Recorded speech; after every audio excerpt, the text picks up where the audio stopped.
इसके पहले आपको फाइलम प्रोटोजोआ के बारे में बताया गया था। आज के वीडियो में हम दूसरे फाइलम पर चर्चा करेंगे।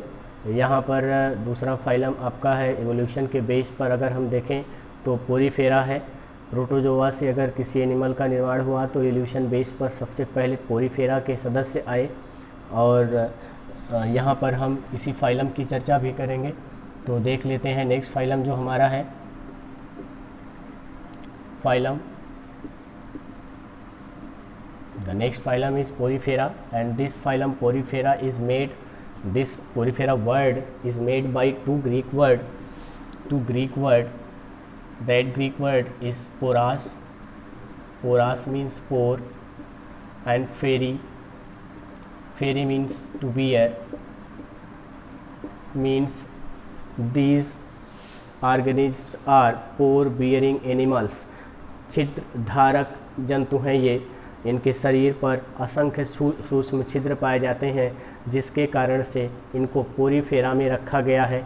और अब एक सबसे पहले हम स्ट्रक्चर देखेंगे, उसमें पोर्स देखेंगे और साथ ही साथ बहुत सारी चीज़ें देखेंगे जो हमारे कैरेक्टर्स बनाने में, लक्षण लिखने में हमको आसानी प्रदान करेंगे, मदद मिलेगी इस फिगर से। यहाँ पर एक हम एग्जांपल लेकर के चल रहे हैं पोरीफेरा के एक सदस्य का, जिसको हम साइकान के नाम से जानते हैं। तो यहाँ पर एक साइकान का फिगर बना करके हम आपको कुछ समझाना चाहते हैं।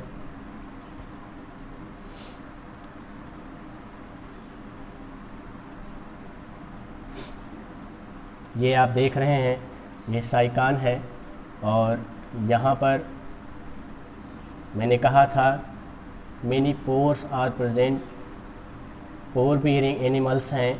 तो यहाँ पर इसकी बॉडी में ये देखिए हम पोर बना दिए हैं, जिनको हम आस्टिया के नाम से जानते हैं। और साथ ही साथ सबसे ऊपर की तरफ जो इसका ये हम माउथ इसको कह सकते हैं, लेकिन यहाँ पर इस माउथ को हम आस्कुलम के नाम से जानते हैं। This part is called osculum and a cavity is present inside the animal. That cavity is called spongocoel cavity.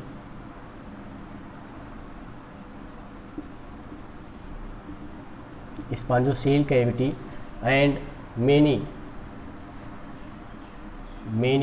spicules are present to the body that forms a exoskeleton। कहने का मतलब बहुत सारे कांटे जैसी संरचनाएं इसकी बॉडी पर प्रेजेंट होती हैं, जो कि इसको चारों तरफ से एक एक्सोस्केलेटन बाह्य कंकाल का निर्माण करती हैं। ये बाह्य कंकाल या एक्सोस्केलेटन इसकी बॉडी को सुरक्षा प्रदान करने का काम करता है, सिक्योरिटी देने का काम करता है। And some structures are also present to the mouth side और osculum side, that is called oscular fringe.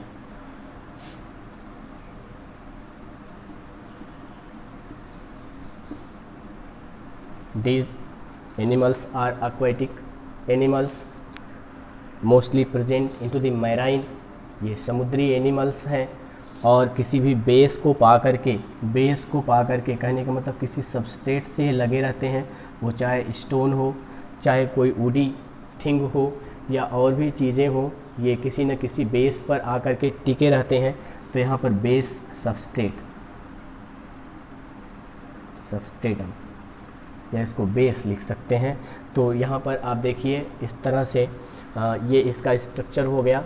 यहाँ पर स्पॉन्जोसील कैविटी भी आप देख रहे हैं, आस्टिया भी आप देख रहे हैं। वाटर कंटेंट अगर आता है तो सबसे पहले आस्टिया से होते हुए स्पॉन्जोसील कैविटी में आता है, आस्टिया से होते हुए स्पॉन्जोसील कैविटी में आता है, and after that this water goes to the outside through आस्कुलम।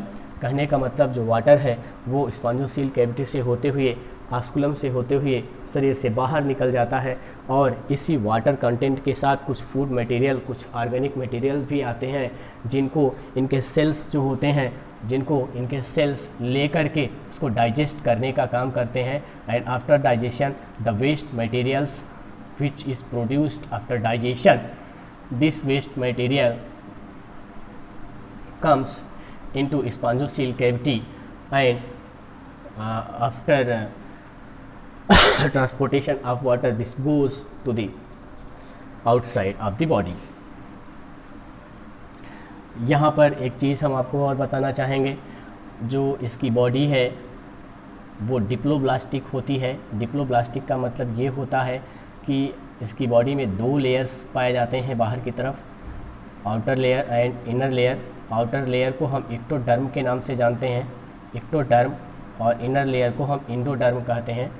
तो यहाँ पर थोड़ा सा हम इसके फिगर को पहले यहाँ पर आपको बना दें, उसके बाद अभी हम इसका भी नाम लिख देते हैं।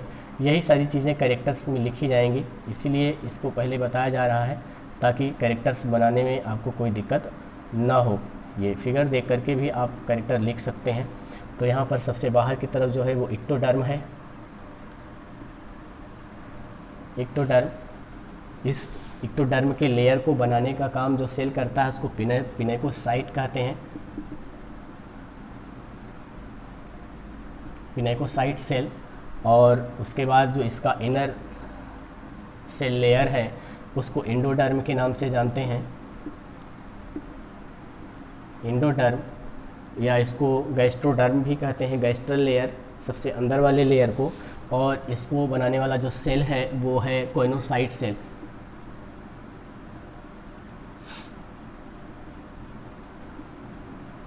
Coenocyte cell. तो इस तरह से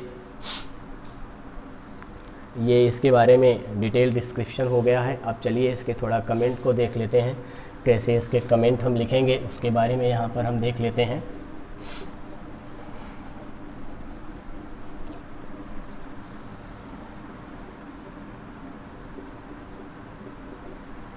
पहला कमेंट हो गया, आप लिख सकते हैं they are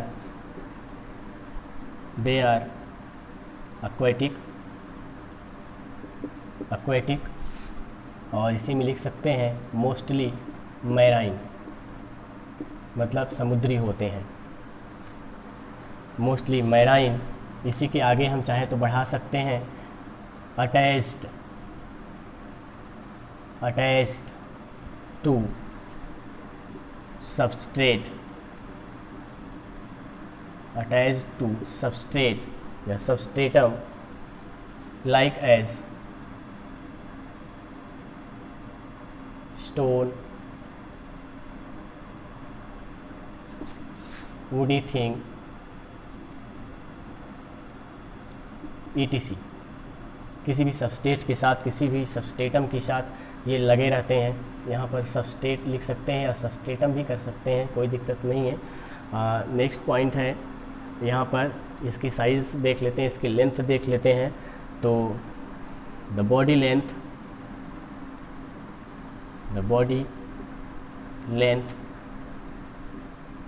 varies from 1 centimetre से लेकर के 100 सेंटीमीटर तक इसकी जो बॉडी होती है वो लंबी हो सकती है। और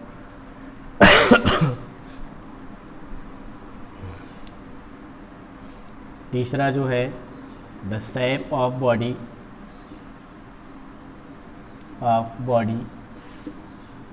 may be cylindrical, rounded,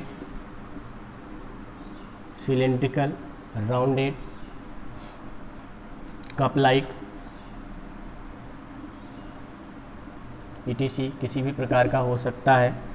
and यहाँ पर एक चीज़ और लिख देते हैं, the body is asymmetrical according to shape. इसके शेप को देखते हुए हम कह सकते हैं कि इसकी बॉडी जो होती है वो एसिमेट्रिकल होती है।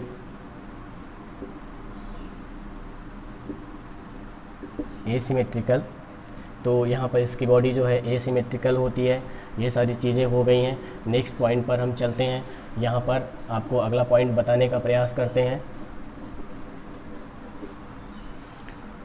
जो भी पॉइंट हुआ हो मुझे याद नहीं है, आप पॉइंट लिखते चले जाएंगे, मैं कैरेक्टर्स इसका बताता चला जा रहा हूँ। Many pore like structures are present, many pores are present on the body that is called ostia. Ostia, बहुत सारे माइन्यूट पोर्स प्रेजेंट होते हैं इसकी बॉडी पर, जिसको ऑस्टिया के नाम से जानते हैं।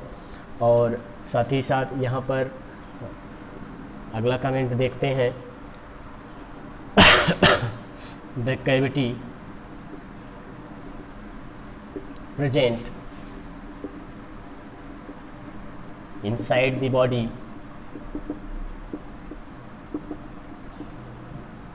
is called, उसको किस नाम से जाना जाता है, जो इसके अंदर की तरफ कैविटी पाई जाती है, उसको भी मैंने आपको फिगर में दिखाया था, स्पॉन्जोसील कैविटी के नाम से जानते हैं।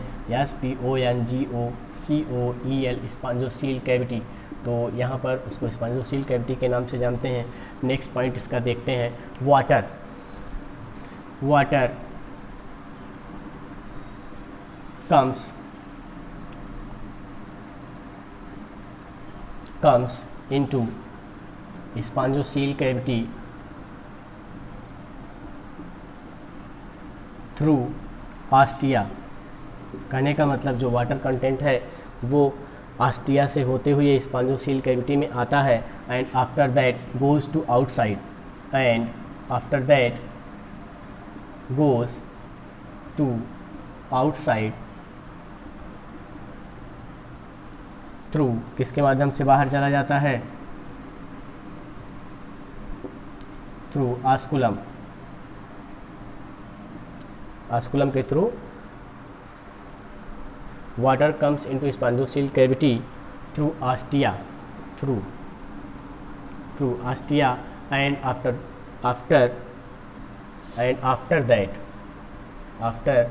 दैट उसके बाद क्या होता है, गोज़ टू आउटसाइड थ्रू आस्कुलम। उसके बाद क्या होता है, ये बाहर निकल जाता है आस्कुलम से होते हुए। नेक्स्ट पॉइंट पर ध्यान देते हैं, रहने दीजिए, रोकिए मत, क्योंकि टॉपिक जो है वो गड़बड़ा जाएगा, पूरा ख़त्म होने दीजिए भाई साहब। नेक्स्ट पॉइंट देखते हैं, many spicules are present in the body. Many spicules are present on the body that form exoskeleton। इसके शरीर पर बहुत सारे कांटे जैसी संरचनाएं उपस्थित होती हैं जो एक्सोस्केलेटन का फॉर्मेशन करती हैं। और आपको पहले ही बताया जा चुका है कि एक्सोस्केलेटन करता क्या है, इसकी बॉडी को प्रोटेक्ट करता है, सुरक्षा प्रदान करता है। और इसके बाद फिर आगे देखते हैं, जो नेक्स्ट पॉइंट है इसका,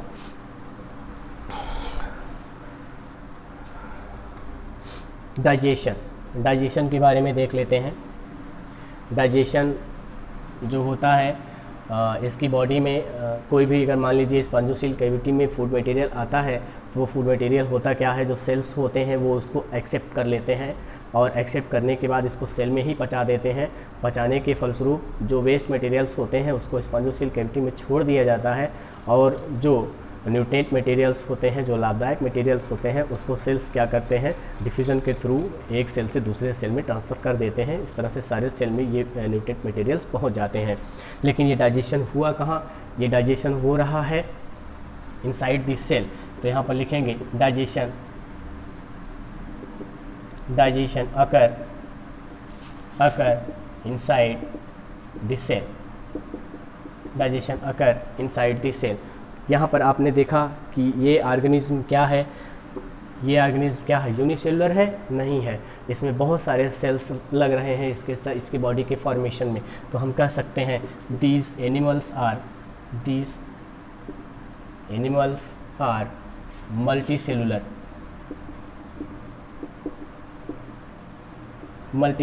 ये मल्टीसेलुलर एनिमल्स हैं। साथ ही साथ अब इसके हम बॉडी के ऑर्गेनाइजेशन को देखेंगे। अमीबा में या प्रोटोजोआ में बॉडी का ऑर्गेनाइजेशन कैसा था, प्रोटोप्लाज्मिक लेवल का था। उसमें प्रोटोप्लाज्म ही पाए जा रहे थे, लेकिन यहाँ पर क्या है, सेल्स पाए जा रहे हैं और ये सेल्स मिल करके एक एनिमल का फॉर्मेशन कर रहे हैं। हालांकि ये सेल्स टिश्यू का फॉर्मेशन नहीं करते हैं, लेकिन सेल्स हैं, इसलिए हम क्या कह सकते हैं, cellular level of, cellular grade of body organisation. यहाँ पर इसकी बॉडी ऑर्गेनाइजेशन कैसा है, cellular level of body organisation present, cellular level of body organisation present. तो यहाँ पर अच्छा, इसके बाद देखते हैं नेक्स्ट पॉइंट, इसी को लास्ट कर देते हैं, बहुत सारे कमेंट्स इसके हो गए हैं, इतना काफ़ी है। एक्सक्रीशन की अगर बात करें तो यहाँ पर एक्सक्रीशन तो आपको पहले से ही बताया जा चुका है कि जो सेल्स होते हैं वो वेस्ट मटेरियल्स को क्या करते हैं, स्पॉन्जोसील कैविटी में छोड़ देते हैं, और जो एक्सक्रीटिव वेस्ट प्रोडक्ट है वो थ्रू डिफ्यूज़न सेल से बाहर आता है।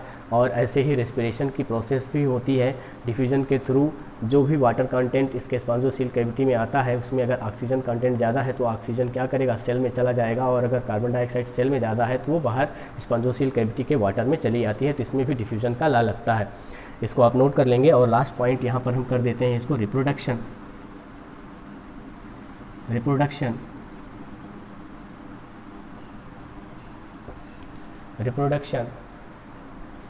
Both asexual and sexual.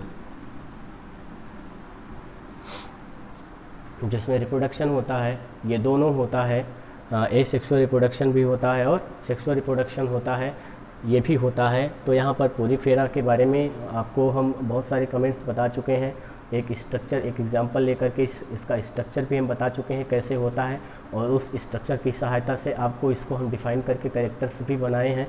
तो यहाँ पर अगर कुछ एग्जांपल लिखना चाहें तो हम एग्जांपल भी लिख सकते हैं। यहाँ पर बीच में इसको अकर लगा देंगे, अकर मतलब पाया जाता है, रिप्रोडक्शन अकर बोथ, दोनों रिप्रोडक्शन पाया जाता है, एसेक्सुअल एंड सेक्सुअल। तो इस तरह से ये सेंटेंस ज़्यादा ठीक हो जाएगा। यहाँ पर साइकान एग्जाम्पल में हो जाएगा, साइकान, ल्यूकोसोलिनिया,